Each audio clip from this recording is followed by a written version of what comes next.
This is Chase McKnight, Accessibility Case Study for Intercultural Communications for Digital Media.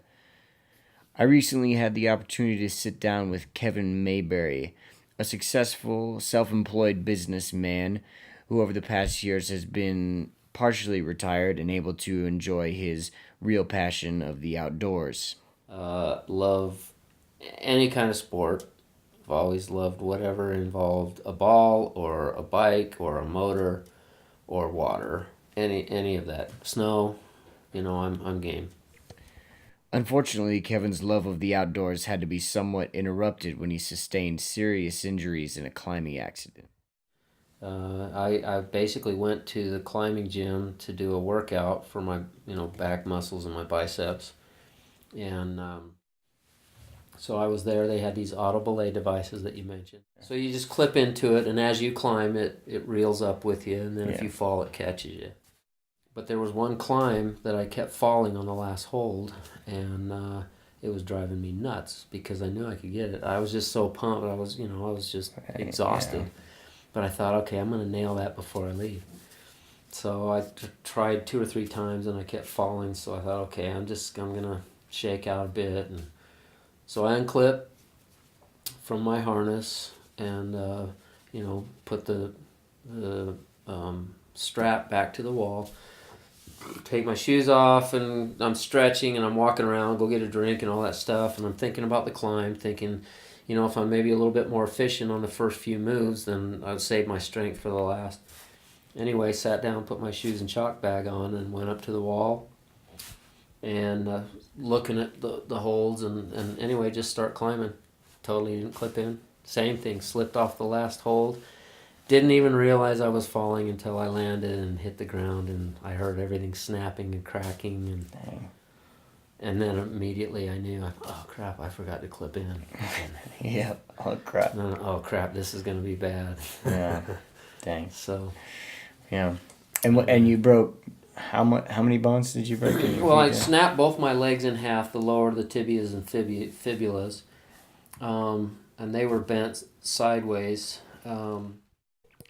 Doctors did what they could to salvage what was left of Kevin's legs, but after several surgeries and infections, the doctors informed Kevin that trying to save his left leg was a lost cause and that it would have to be amputated.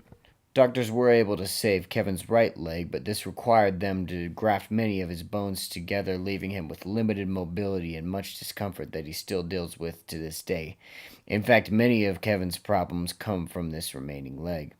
Mostly walking, Yeah. running, standing. Hmm. That's and that has to do with mostly my real leg is the one that hurts the most. So, Really? so like if I'm standing a lot, I'll try to put most of my weight on my prosthetic leg Yeah. and take the weight off of this.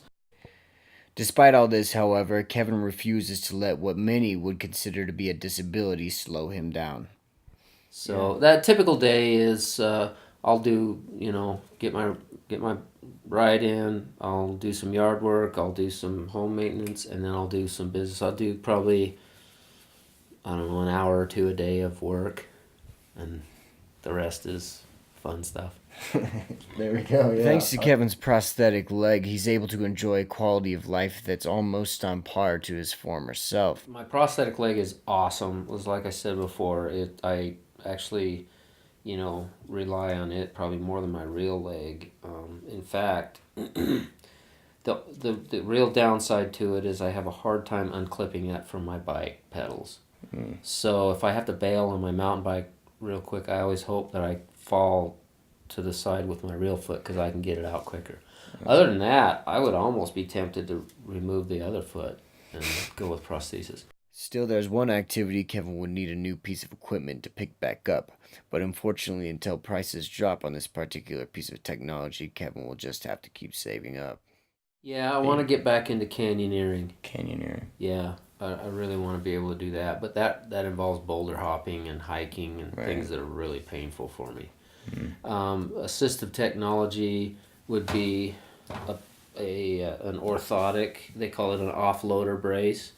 So they could make a carbon fiber platform that my foot rests on, and then it comes back around and it attaches to my calf. Oh, okay. So it takes some of the weight off of my foot.